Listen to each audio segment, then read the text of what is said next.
Dokter Jenius. Turnamen 1. Setelah itu dilanjutkan dengan langsung diadakan pengundian peserta.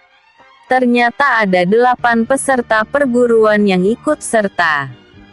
Mulai dari perguruan Lentera Putih, perguruan Harimau Putih, perguruan Pedang Suci, Sekte Kunlun dari Kota Mansin, perguruan Pedang Perak, Sekte Tapak Darah dan 2 perguruan lagi dari negara tetangga. Semuanya merupakan perguruan besar yang menghasilkan orang-orang kuat. Namun yang paling membuat semua perguruan agak segan adalah dari Sekte Kunlun dan Sekte Tapak Darah. Karena kedua sekte itulah yang paling menonjol di benua bawah dan merupakan saingan terberat perguruan Lentera Putih. Satu persatu para siswa mulai mendapatkan lawan mainnya. 3 kakak Suyue mendapatkan lawan main dari perguruan Pedang Suci dan Harimau Putih. Sedangkan pangeran kedua dan pangeran ketiga, masing-masing mendapatkan lawan dari Sekte Kunlun dan Pedang Perak. Begitu juga dengan murid yang lain. Sedangkan si Yue sendiri mendapatkan musuh dari Sekte Tapak Darah. Yue, kau harus hati-hati. Lawan pertamamu dari Sekte Tapak Darah, kata Pangeran Luoyi khawatir. Jangan khawatir Kak, aku akan hati-hati, jawab si Yue menghibur Pangeran Luoyi. Setelah pengundian, maka pertarungan sesi penyaringan pun dimulai. Di sesi pertama ini ternyata si Yue mendapatkan musuh yang cukup ringan. Tapi beda dengan si Mayun dan pangeran kedua. Mereka mendapatkan musuh yang cukup kuat. Untungnya mereka mampu melawan mereka. Hari pertama turnamen cukup lama waktu yang dibutuhkan. Hingga larut malam pertandingan baru selesai. Pulang dari arena pertandingan hari sudah larut malam. Setiap peserta terlihat cukup kelelahan. Bukan hanya karena pertarungan, tetapi juga karena menunggu selesainya pertandingan. Mereka dilarang pulang sebelum pertandingan usai. Sampai di penginapan, mereka langsung masuk kamar untuk beristirahat. Begitu juga dengan Yu Yue. Keempat sahabatnya segera kembali ke kamar mereka masing-masing. Mereka tidak ingin mengganggu si Yue. Sesampainya di kamar, si Yue langsung masuk ke dalam ruang dunia teratainya. Ketika sampai di dalam dunia teratai, si Yue bermeditasi di bawah pohon roh setelah meneguk air suci yang disodorkan oleh Xiao Tu yang berubah menjadi pria muda. Melihat si Yue duduk tenang di bawah pohon roh, keempat hewan kontraknya ikutan bermeditasi. Seharian si Yue mengisi tenaganya di ruang teratai. Saat dia keluar dari dunia teratai setelah mandi dan berpakaian rapi, ternyata di dunia nyata hari sudah pagi.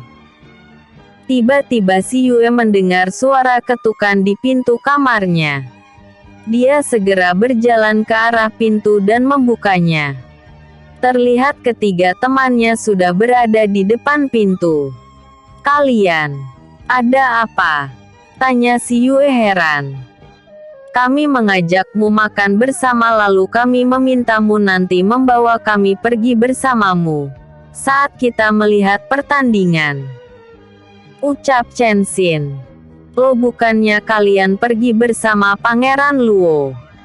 Tanya si Yue heran. Hari ini Pangeran Luoyi mengatakan pada kami kalau dia tidak bisa melihat pertandingan. Jawab Chen Xin lagi. Oh begitu. Ya sudah ayo kita makan, ajak si Yue. Mereka segera menikmati makanan yang sudah disediakan oleh pelayan. Setelah selesai makan, mereka berempat segera keluar menuju penginapan para peserta. Sesampainya di sana, Ternyata mereka akan segera berangkat ke alun-alun.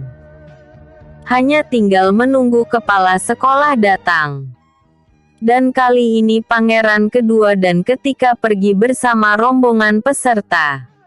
Setelah kepala sekolah datang, mereka segera berangkat. Saat sampai di sana ternyata para peserta sudah banyak yang datang. Terlihat alun-alun semakin ramai. Peserta segera dipersilahkan menempati tempat mereka masing-masing. Dan pada saat itulah si Yue melihat si Olan di antara peserta dari perguruan pedang perak. Gadis itu terlihat sedang duduk bersama beberapa murid perempuan. Dan kebetulan sekali mereka sedang menatap si Yue. Yue. Apakah gadis yang berada di deretan bangku perguruan pedang perak itu si Olan? Tanya Chansin yang ternyata mengetahui keberadaan si Olan. Aku pikir memang dia. Lihatlah tatapannya pada Yue. Jawab Ningxi yang ada di sebelah kiri Yue. Tiger dan Xiao Tu mencari keberadaan si Olan seperti yang diucapkan para sahabat si Yue. Mereka pun melihat gadis itu berada di antara peserta dari perguruan pedang perak. Yue, apakah dia sudah sembuh dari luka dalamnya? Tanya Xiao Tu heran. Entahlah. Aku pikir luka yang dia derita cukup lama sembuhnya. Aku nggak menyangka dia kasih bisa masuk ke perguruan lain. Jawab si Yue. Apakah dia akan ikut bertanding? Tapi aku kemarin tidak melihat keberadaannya. Mana mungkin dia ikut bertanding? Tanya Tiger. Apakah aku perlu menyelidikinya? Sebuah suara kecil mengejutkan mereka. Feng Kui. Seru mereka bertiga hampir bersamaan. Untunglah keramaian menyamarkan suara si Yue dan kedua hewan kontraknya. Kau bisa keluar sendiri? Tanya si Yue heran. Iya.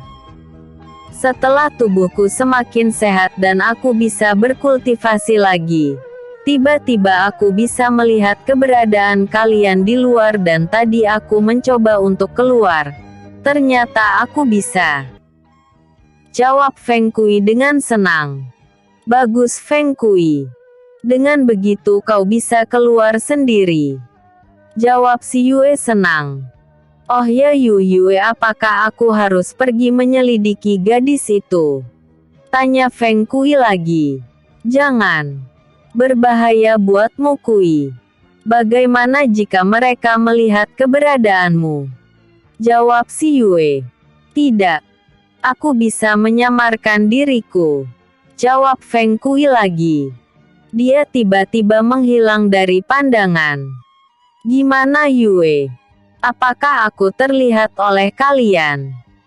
Terdengar suara Feng Kui namun bentuk tubuhnya tidak terlihat.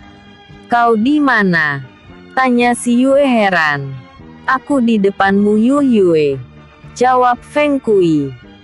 Tak lama terlihat Feng Kui berada kembali di pundak si Yue. Tentu saja ketiganya kaget bercampur senang. Bagaimana kau bisa melakukan itu Feng? Seru si Yue tertahan. Aku memang bisa sejak dulu Yue. Jawab Feng Kui lagi. Hebat. Kalau begitu kau pergilah. Kata si Yue dengan wajah gembira.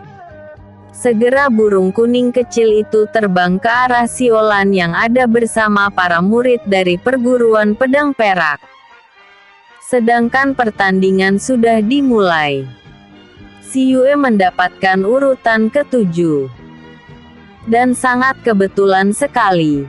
Lawan dari si Yue adalah murid dari perguruan pedang perak. Sedangkan Fang Yan mendapat lawan dari Sekte Kunlun pada urutan kedua. Pada urutan kelima Pangeran kedua Gong Sang melawan murid dari Pedang Suci. Sedangkan Ronghan, Simayun serta Pangeran ketiga berada di urutan angka 5 bekas ke bawah. Pada pertandingan awal antara murid tapak darah dan murid dari negara lain, terlihat pertandingannya cukup seru. Namun ternyata murid dari tapak darah memenangkan pertandingan itu.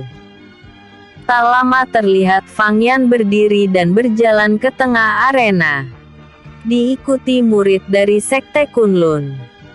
Murid dari Sekte Kunlun merupakan seorang pria dengan tubuh gagah dan berotot. Dia masuk ke dalam arena pertandingan dengan penuh kesombongan.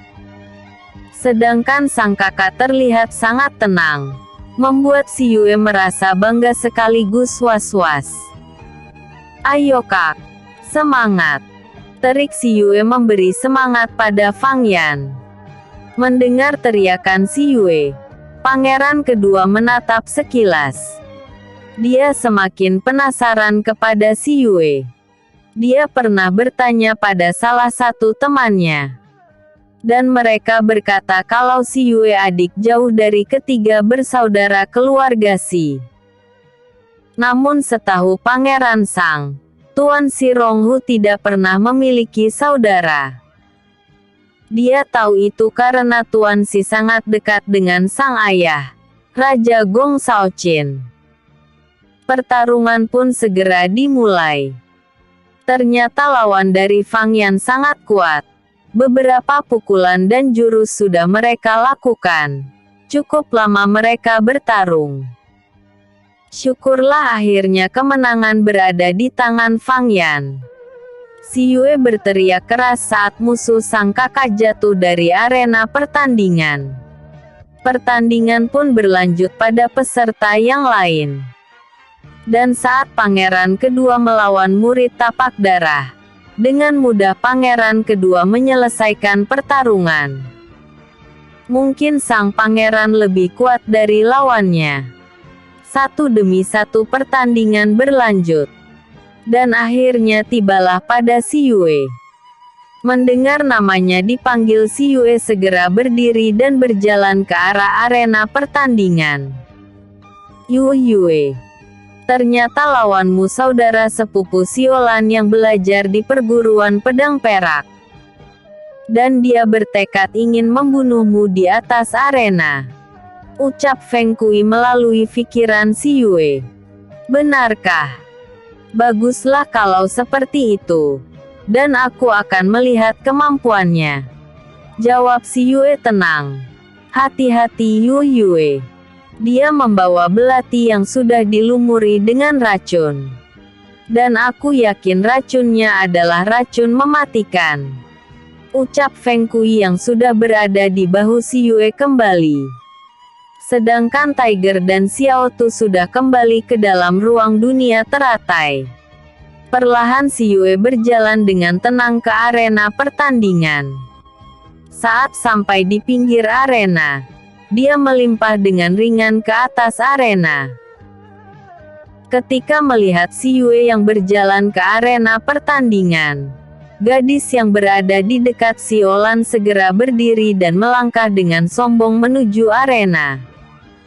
Dia segera melompat dan berdiri di depan si Yue.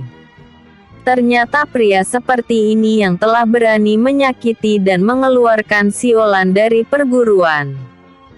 Ucapnya dengan wajah sinis. "Oh, kaukah sepupu Siolan?" Ucapan si Yue membuat gadis itu terlihat sedikit ada kejutan di wajahnya saat wanita itu tahu kalau si Yue mengetahui hubungannya dengan Siolan. "Apakah kau merasa takut saat kau tahu siapa aku?" Ucapnya sombong. "Cek, kenapa aku harus takut padamu? Kita belum tahu kekuatan kita masing-masing. Belum tentu aku akan kalah darimu." Ucap si Yue dengan wajah terlihat mencemooh. "Dasar pria tak tahu diri. Sekarang kau akan menerima semua balasan yang akan aku berikan padamu. Karena kau telah mengusik kebahagiaan Siolan kami." Ucapnya datang. "Hehehe, boleh kalau kau mampu." Ejek si Yue. "Dasar pria sialan. Terima kasih kematianmu, teriaknya sambil menyerang Si Yue dengan gencar. Namun dengan ringan Su Yue menghindari semua serangan yang dilancarkan dari wanita itu. Melihat semua serangannya tidak mengenai Si Yue, gadis itu terlihat marah sekali. Tak lama dia mengeluarkan senjata berupa sebuah pisau panjang yang mengkilap. Si Yue bisa melihat kalau di ujung pisau itu terlihat warna kehitaman.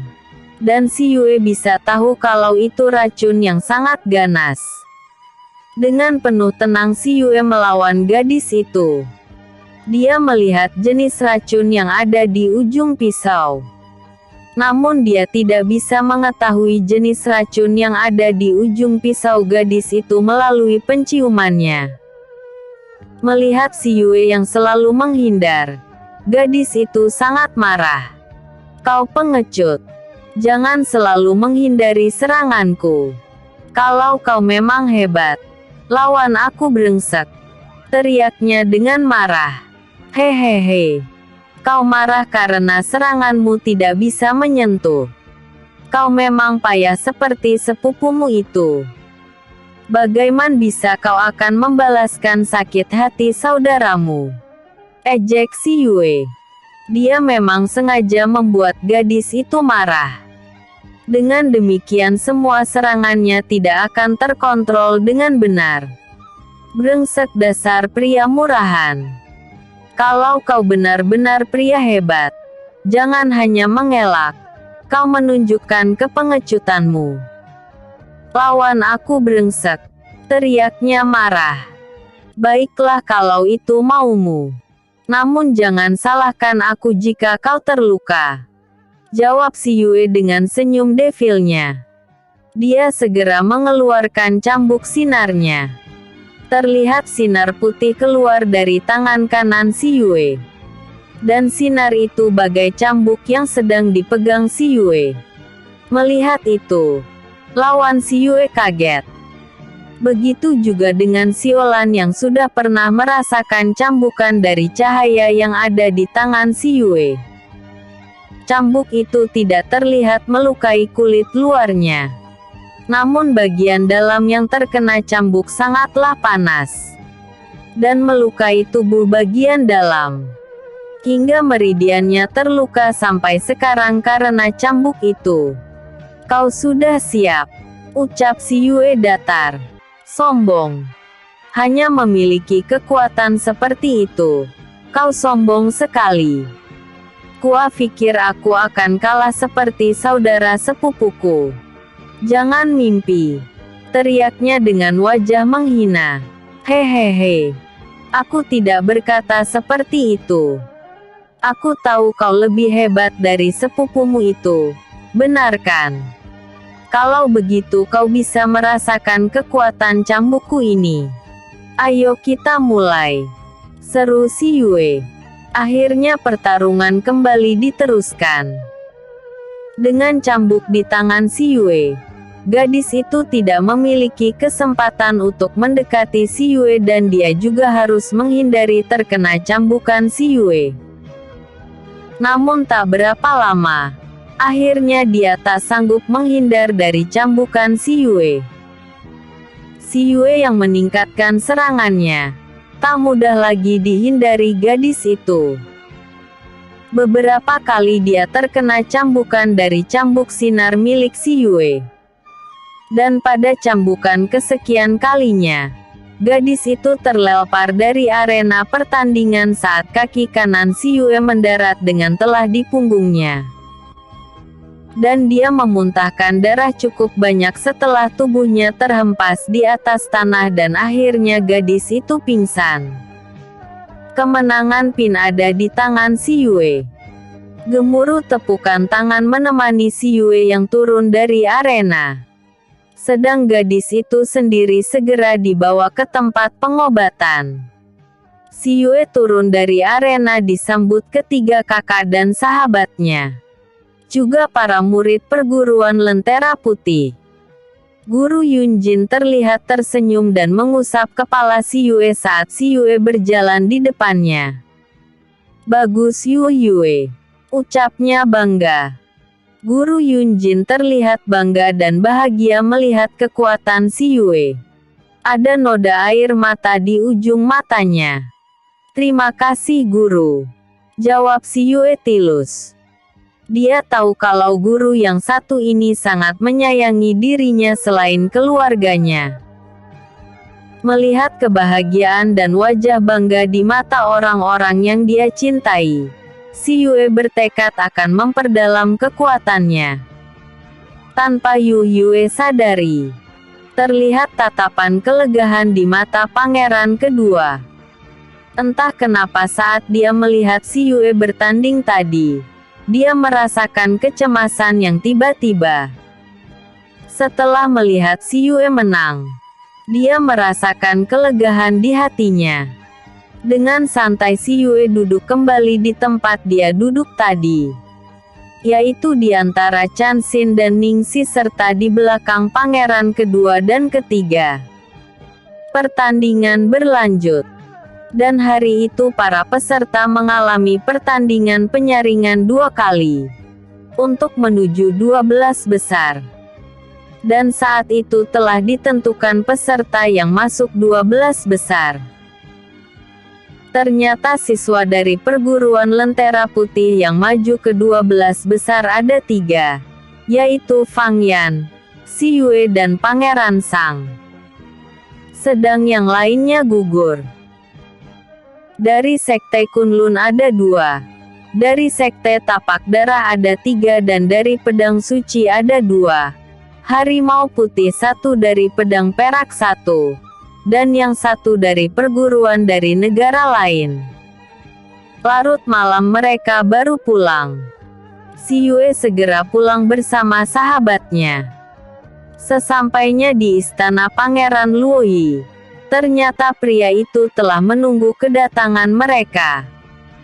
Yu Yue, aku mendengar kau memenangkan pertandingan, serunya gembira.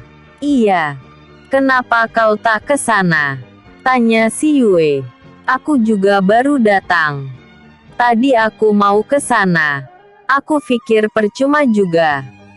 Sebab pasti pertarunganmu sudah selesai, jawab Pangeran Luo. Masih ada pertandingan besok. Apakah kau akan sibuk lagi? Tanya si Yue. Tidak. Aku sudah menyelesaikan semuanya hari ini, ucapnya dengan wajah cerah. Memangnya kau tadi pergi kemana? Tanya si Yue. Membuat kejutan buatmu, jawabnya sambil tertawa. Kejutan buatku? Tanya si Yue. Angguk Pangeran Luoyi. Apa itu? Tanya si Yue penasaran. Rahasia. Kalau kukatakan sekarang, namanya bukan kejutan Yu Yue, ucap sang pangeran sambil tertawa dan mengacak rambut si Yue dengan sayang. Cek, pelit, ucap si Yue sambil berpura-pura kesal dan berjalan ke arah kamarnya. Melihat tingkah imut si Yue, Pangeran Luoyi tertawa keras. Hingga para pelayan yang selama ini tidak pernah melihat sang junjungan tertawa sekeras itu ternganga tak percaya. Mereka kaget sekaligus bahagia dan terharu melihat Pangeran Luoyi bisa tertawa sejeras itu. Memang akhir-akhir ini sang pangetan yang selalu dingin dan pemarah sekarang terlihat selaku bahagia. Sedangkan si Yue sendiri setelah berada di dalam kamarnya, segera masuk ke dalam ruang dunia teratainya kembali. Dia kembali melakukan kultivasi di bawah pohon roh setelah berendam di dalam bak air suci. Dan saat dia berkultivasi, kekuatan yang dia tahan beberapa hari ini mulai melonjak dan meledak. Dia akhirnya mengalami peningkatan kekuatan kembali. Tak tanggung-tanggung dia mengalami peningkat 2 level. Kini dia berada di level 9 alam kaisar. Sebentar lagi dia berada di ranah alam inti awal. Setelah mengalami peningkatan kembali, si Yue melanjutkan berkultivasi. Penyerapan Qi di bawah pohon roh memang sangat kuat. Dia ingin membawa sahabat dan keluarganya kemari. Namun dia masih ragu dan takut rahasia ruang dunia teratainya akan membuat dia dalam bahaya. Mungkin setelah aku benar-benar percaya pada mereka, aku akan membawa mereka kemarin, gumam si Yue. Setelah mengalami peningkatan kultivasinya, terlihat kecantikan si Yue semakin terlihat cemerlang. Wajah dan kulitnya sehalus dan seputih giok. Bibir merah kecil merekah. Rambut hitam legam bagai malam. Dan mata persiknya mengeluarkan binar indah bagai malam bertabur cahaya. Bening bagai air danau yang bisa menenggelamkan manusia. Dan tubuhnya yang langsing indah semampai terlihat sangat sesuatu dengan wajahnya yang cantik ayu. Burung Poenik, Tiger dan Xiao Tu yang melihat perubahan si Yue sangat bangga dan bahagia. Mereka bangga dan bahagia memiliki seorang master yang tak dapat tertandingi kejeniusannya juga kecantikannya. Akhirnya mereka mengikuti si Yue untuk bermeditasi. Saat si Yue mengakhiri kultivasinya dan mandi serta berganti pakaian, keempat hewan kontraknya sudah menunggu dia di depan istana. Hanya Zuzaku saja yang tak pernah mengakhiri meditasinya. Namun si Yue mengerti itu. Zuzaku pasti masih terluka. Hanya dengan membuatkan dan menyediakan obat saja yang bisa si Yue lakukan buat Zuzaku. Yue, aku mau ikut keluar, seru Baizi yang sudah melompat di pelukan si Yue. Tapi Yue masih akan bertarung Baizi, jawab si Yue. Tapi aku ingin keluar Yue, kata Baizi memelas. Melihat wajah Baizi, si Yue tak tahan. Akhirnya mereka berempat ikut si Yue keluar. Saat sampai di dunia nyata, ternyata pintu kamar sedang diketuk dengan keras. Si Yue buru-buru membukanya. Ternyata keempat temannya telah berdiri di sana. Yue, kau tidak apa-apa kan? Seru Pangeran Luo sambil melihat si Yue dari atas ke bawah. Aku tidak apa-apa kak. Memangnya ada apa?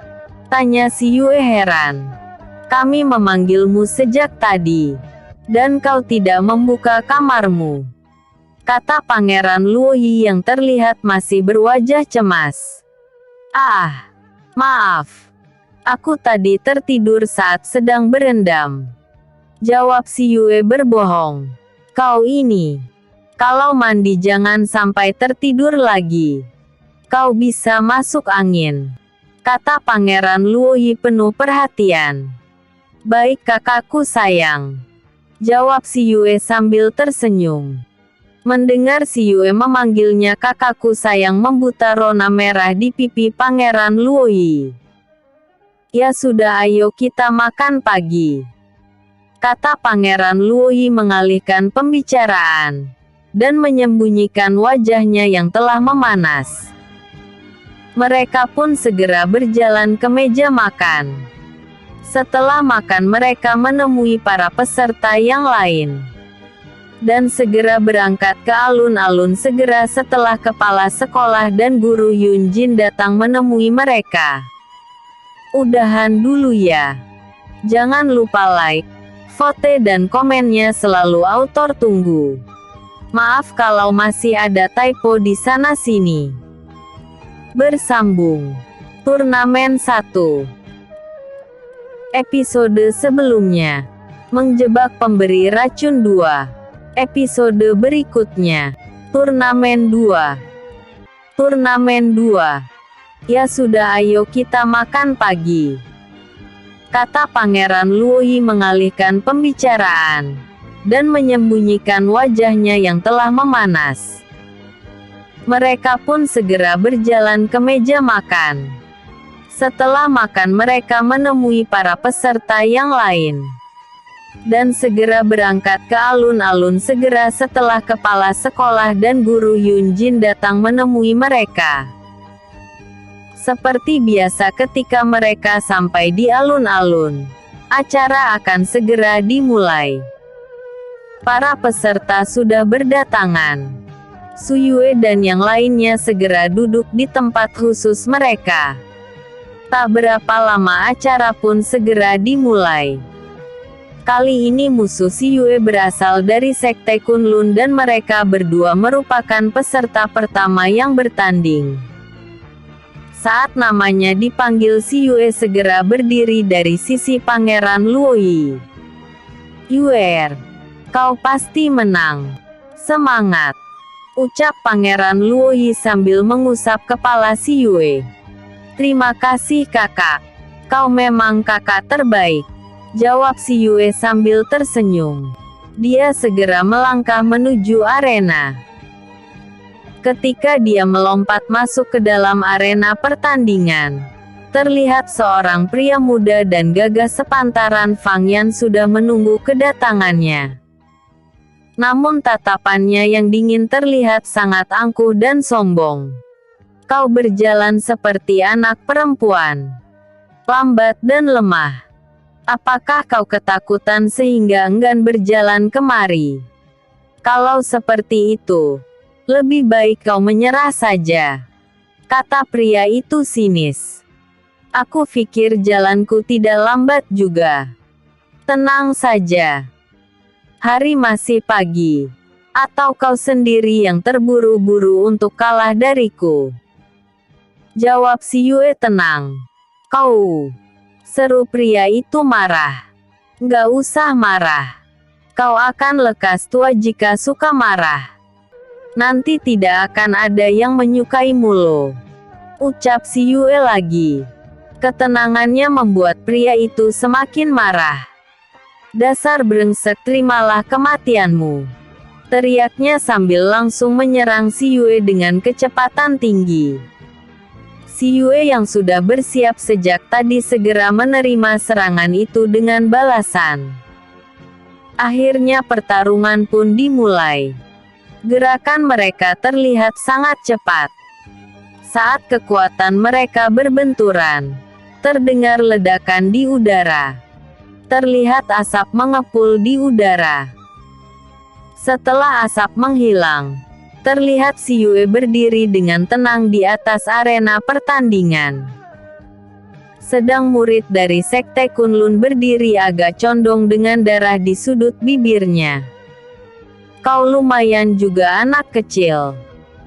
Kita lihat apakah kau bisa tenang saat melihat hewan kontrakku. Kalau kau punya hewan kontrak keluarga saja," ucapnya dengan sombong. Ada seringai sinis di wajah sombongnya. Grurk, menggeram nyaring. Tiba-tiba di dekatnya sudah berdiri seekor serigala hitam tinggi besar. Mata serigala itu terlihat merah menyala. "Yue, biarkan aku keluar," ucap Tiger dari riang dunia teratai saat melihat serigala itu. "Baik, keluarlah," jawab Siyue. Seketika Tiger berada di samping Siyue. Badannya yang memang sangat besar, 2 kali lebih besar dari serigala di sebelah murid dari Sekte Kunlun. Keluarnya Tiger di depan semua orang, membuat mata mereka terbelalak kaget. Ya dewa, besar sekali harimau itu. Binatang itu bukan binatang roh biasa. Lihatlah, besarnya lebih besar dari harimau roh yang pernah aku lihat, seru salah satu dari mereka. "Benar katamu. Aku belum pernah melihat binatang yang sebesar itu," seru yang lain. "Ukurannya melebihi seekor gajah," seru yang lain. "Harimau Mangli." Pria muda itu memiliki harimau legendaris. Harimau yang telah punah dari alam dunia atas.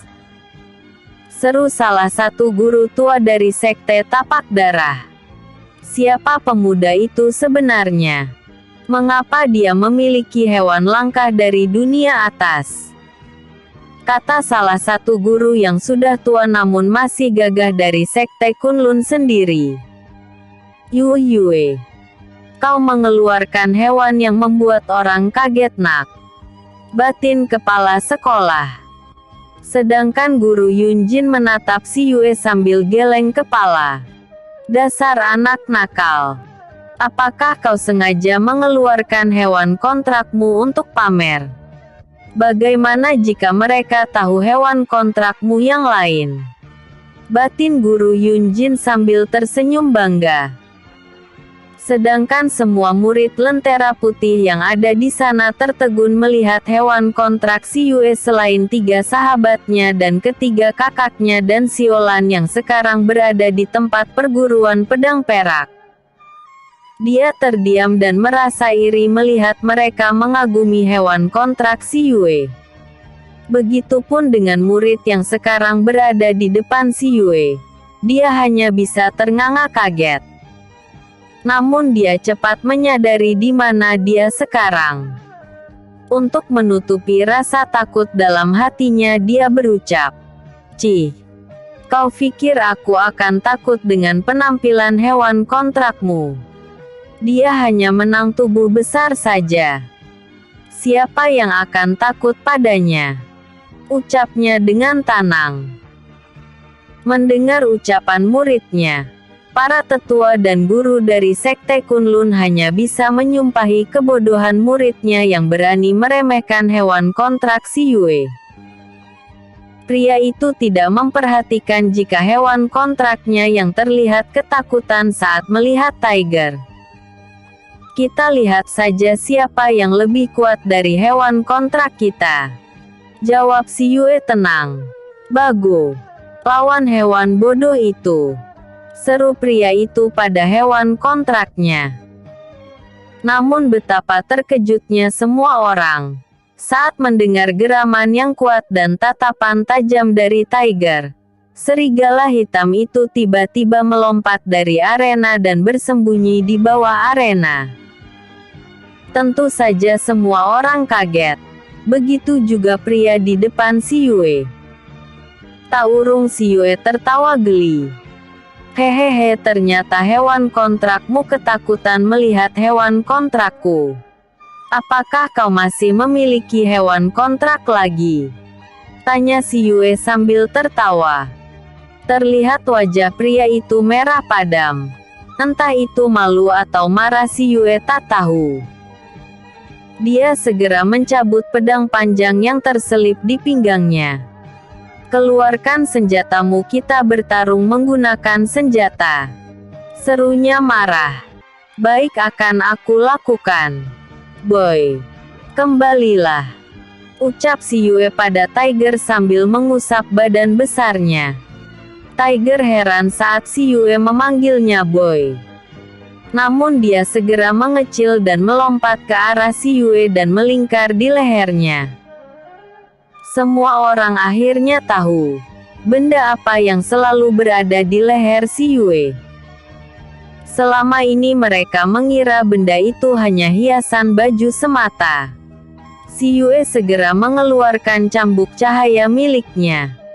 Kau meremehkan aku, anak kecil. Kau pikir dengan cambuk cahaya murahan milikmu kau mampu mengalahkan ketajaman pedangku? Ucapannya menghina. Kita lihat saja tuan pintar. Ucap si Yue sambil langsung menyerang pria itu dengan cambuknya. Pertempuran pun kembali dimulai. Terlihat cahaya perak melayang-layang di udara.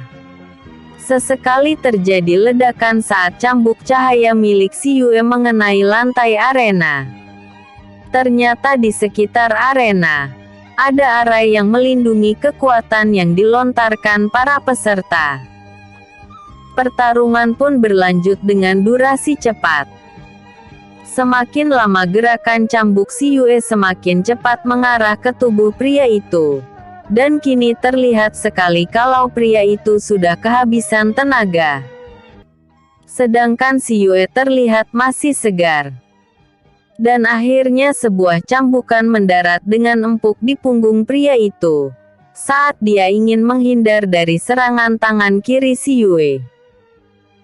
Pria itu terjatuh dan di punggungnya terlihat bajunya bagian punggungnya robek dan darah mengalir dari luka cambuk. Apakah kau masih menganggap cambukku barang murahan Tuan Pintar? Ejek si Yue. Sialan. Kau jangan bangga dulu. Aku masih belum kalah, kita lanjutkan pertandingan kita. Ucapnya datar.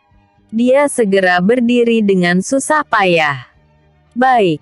Kau yang meminta sendiri. Jawab si Yue dingin. Mereka kembali bertarung. Namun dalam beberapa jurus kemudian, si Yue membuat pria itu terlempar dari arena pertandingan. Dan dia terlihat memuntahkan seteguk darah. Terlihat luka cambuk di beberapa bagian tubuhnya. Akhirnya pertandingan pun dimenangkan oleh Su Yue. Si Yue melompat turun dari arena. Saat dia melangkah kembali ke tempat duduknya, semua mata menatap sosok tampan itu berjalan dengan kucing belang yang melingkar di lehernya. Namun mereka terkejut saat melihat kembali pundak si Yue. Mereka melihat bukan hanya kucing yang berada di sana, tapi benda putih bulat juga berada di dekat kaki sang kucing. Apakah itu hiasan baju si Yue? Atau dia? Mereka hanya bisa melihat dengan penuh tanda tanya. Saat si Yue melewati sang guru Yunjin, pria itu terlihat cemberut. Yue, kau sengaja memperlihatkan hewanmu pada mereka? Tanya sang guru. Tidak guru. Tiger hanya ingin bermain. Tapi ternyata serigala itu ketakutan. Jawab si Yue dengan tenang. Dasar anak nakal. Tentu saja dia akan membuat hewan lain ketakutan. Ucap guru Yunjin sambil menggosok kepala si Yue. Hehehe. Maaf guru. Bukankah guru tahu sendiri hewan kontrakku? Jawab si Yue. Guru Yunjin hanya bisa tersenyum dan menggelengkan kepalanya. Tak tahu apa yang harus dia jawab. Tentu saja dia tahu hewan kontak si Yue yang sekarang berada di pundak gadis itu. Si Yue segera pamit kembali ke tempat duduknya. Ketika sampai di tempat duduknya, celoteh Pangeran Luoyi menyambutnya. Yue, kenapa tidak kau katakan kalau pria kecil ini bisa begitu besar? Ucapnya sambil ingin memegang kepala Tiger. Namun Tiger terlihat semakin memasukkan kepalanya ke dalam ceruk leher si Yue. Hehehe. Maaf kak. Dia tidak suka dipegang orang lain. Jawab si Yue. Dasar. Tapi tunggu Yue. Apakah dia juga seekor hewan? Ucapnya sambil menunjuk Xiao Tu yang ada di pundak si Yue. Batuk pelan iya. Dia juga hewan kontrakku. Jawab si Yue pelan. Apa? Hewan kon. Namun sebelum ucapan keras Pangeran Luoyi terucap, si Yue sudah pendekap mulutnya. Cek. Kenapa kau teriak sih kak? Kata si Yue sambil menatap ke kanan dan ke kiri. Benar saja. Ada sebagian murid yang memperhatikannya mereka berdua. Termasuk pangeran kedua dan ketiga. Merasa diperhatikan, si Yue menjadi malu. Dia tersenyum malu pada mereka. Memem. Ucap Pangeran Luoyi tak jelas. Baik, akan ku lepas. Tapi ingat jangan teriak lagi. Awas. Ucap si Yue sambil melepas tangannya dari mulut Pangeran Luoyi. Abis kau mengagetkan aku. Ucap Pangeran Luoyi. Memang kenyataannya seperti itu kak. Jawab si Yue. Apakah kau memiliki hewan kontrak lebih dari satu? Tanya Pangeran Luoyi tak percaya. Angguk si Yue. Apa? Seru Pangeran Luoyi lagi. Jangan keras-keras kak. Malu tahu. Kata si Yue pelan. Maaf. Ucap Pangeran Luoyi. Apakah kau ingin memiliki hewan kontrak juga? Tanya si Yue. Tentu saja Yue. Jawab Pangeran Luoyi dengan jujur. Baiklah. Akan kucarikan hewan yang sesuai dengan dirimu. Sekarang kita lihat dulu mereka. Jawab si Yue sambil menunjuk mereka yang sedang bertanding. Dan ternyata bukan Tiger dan Xiao Tu saja yang ingin keluar. Baizi yang tadi dimasukkan kembali ke ruang dunia teratai. Terdengar merengek pada si Yue untuk dikeluarkan dari ruang teratainya. Akhirnya dengan tanpa setahu orang lain, Yue mengeluarkan Baizi dan membawa harimau kecil itu dalam pelukannya. Tanpa disadari si Yue, Pangeran Sang yang ada di belakangnya yang sejak tadi selalu menatap si Yue melihat perbuatannya. Dia melihat si Yue memegang seekor hewan lagi dalam pelukannya. Setelah memperhatikan dengan cermat, dia melihat kalau hewan itu seekor singa putih. Pangeran Sang hanya bisa geleng kepala. Si Yue, siapa kau sebenarnya? Kau membuatku semakin penasaran. Gumamnya. Hari itu pertandingan menuju 4 besar. Peserta yang hanya 12 orang itu cukup lama juga mencari 4 besar. Karena yang bertanding sekarang ini merupakan murid inti yang ilmunya tidak bisa diragukan lagi. Si Yue dan Pangeran Sang mengalami pertandingan 2 kali. Sedangkan Fang Yan kalah saat melawan murid dari Sekte Tapak Darah. Ketika sore hari, barulah bisa terpilih 4 besar. 1 dari Sekte Kunlun, 1 dari Sekte Tapak Darah dan 2 dari Perguruan Lentera Putih, yaitu si Yue dan Pangeran Sang. Dan pertandingan final akan diselenggarakan di dalam kerajaan. Bukan lusa, tapi 3 hari lagi. Karena 2 hari ke depan adalah lomba alkemia yang diselenggarakan esok hari di istana. Sedangkan hari keduanya adalah lomba panahan, yang dilakukan di tempat latihan para petajurit.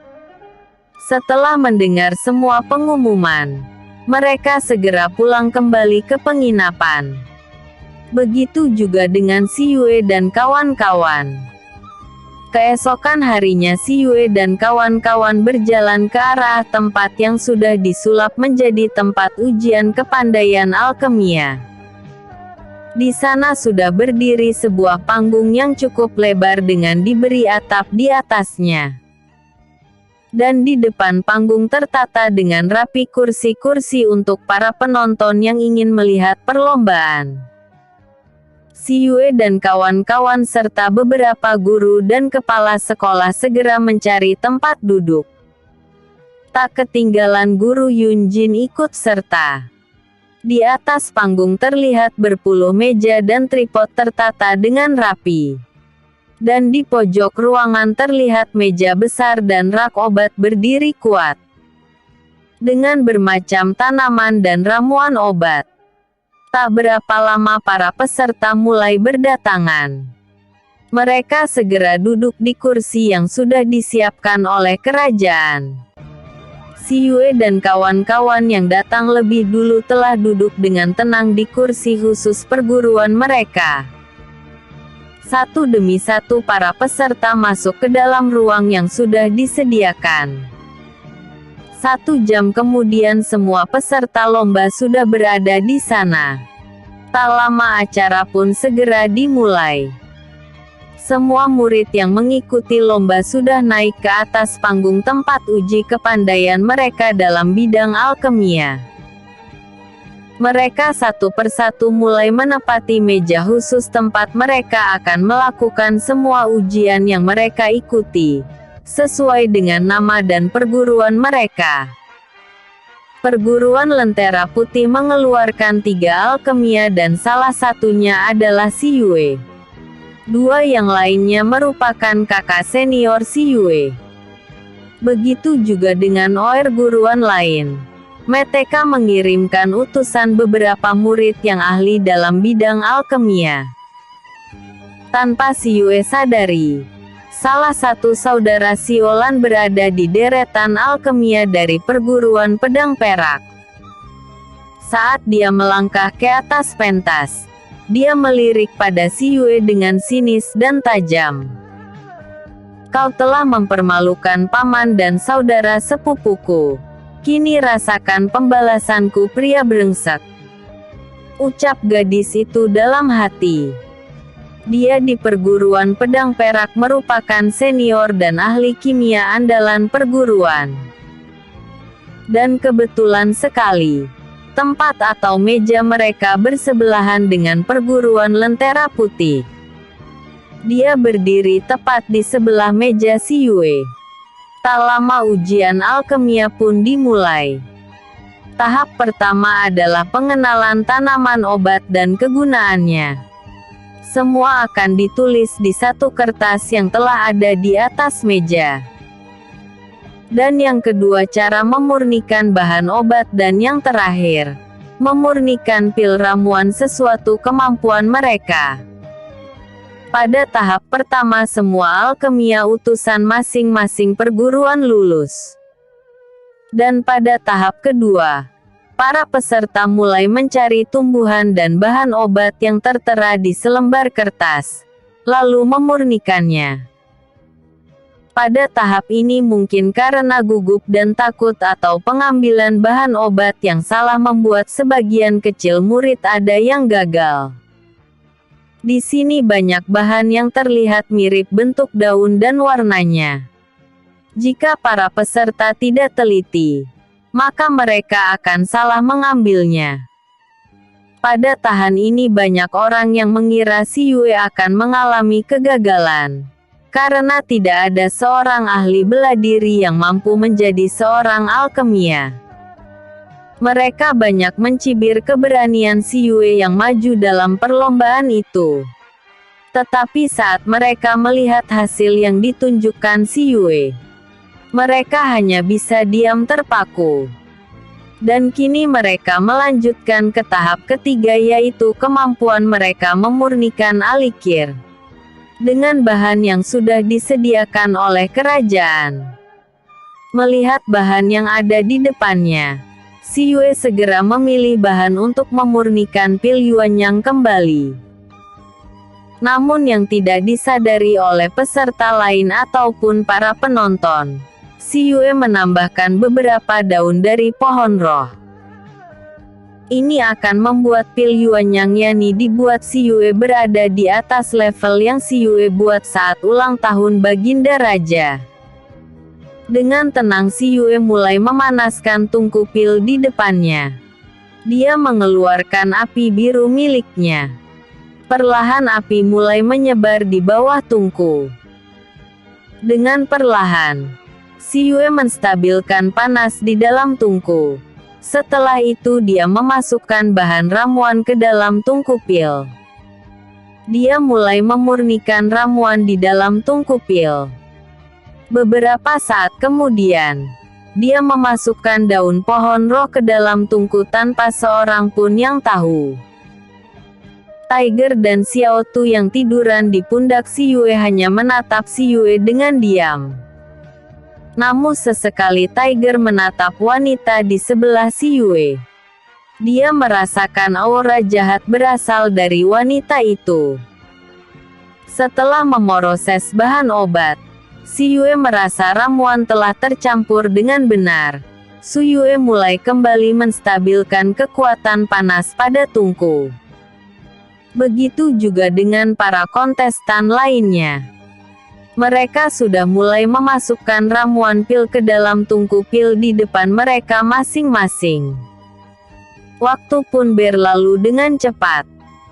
Tak terasa 2 jam sudah mereka bergelut dengan ramuan dan bahan obat. Tang, tang. Terdengar dentang suara dari dalam tungku para kontestan. Dan saat mereka membuka tutup tungku obat, ternyata kegagalan penyempurnakan pil melanda sebagian peserta. Mereka akan kembali memurnikan ramuan yang gagal tadi. Sedangkan si Yue dengan tenang menunggu hasil obat yang dia buat. Dia dengan sabar dan konsentrasi tinggi memurnikan obat yang ada di depannya. Begitu juga dengan saudara Siolan. Dia Lan Kuayin, putri dari Nalan Yoja, adik dari Nalan Hui. Tak berapa lama terdengar suara ding, ding dari tripod miliknya. Dan saat dia membuka tutup tungku, Ted cium harum ramuan pil. Tak lama melayang 2 pil berwarna putih kehijauan dari dalam tungku. Lan Kuayin segera menaruh pil itu ke dalam mangkok kecil yang memang sudah tersedia. Pil Yuanyang, seru para penonton yang terdiri dari beberapa tabib dan guru. Gadis dari perguruan pedang perak mampu membuat pil Yuanyang dengan sempurna. Mana ada yang sanggup mengalahkan dia? Bukankah pil Yuanyang level 6 itu sangat sulit dimurnikan? Kata salah satu tetua. Dan banyak lagi pujian dari beberapa tetua atau tabib yang menjadi juri di lomba itu. Kekaguman para penonton pada Lan Kuayin terdengar nyaring. Terlihat wajah Lan Kuayin yang sombong dan angkuh menatap pada si Yue yang masih konsentrasi. Si Yue tak peduli suara yang ada di sekitarnya. Yang dia tahu, dia harus menyelesaikan pil yang dia buat. Saat itulah terlihat senyum licik di bibir Lan Kuayin. Di tangannya kini ada batu kecil hiasan baju. Dia menatap sekelilingnya. Dan dia melihat kalau semua orang sedang konsentrasi menatap para peserta yang belum selesai. Dengan tersenyum sinis dia menatap tungku milik si Yue. Pikiran licik sudah berada di pikirannya. Udahan dulu ya. Jangan lupa like, vote dan komennya, aku tunggu. Bersambung. Episode sebelumnya. Turnamen 1. Episode berikutnya.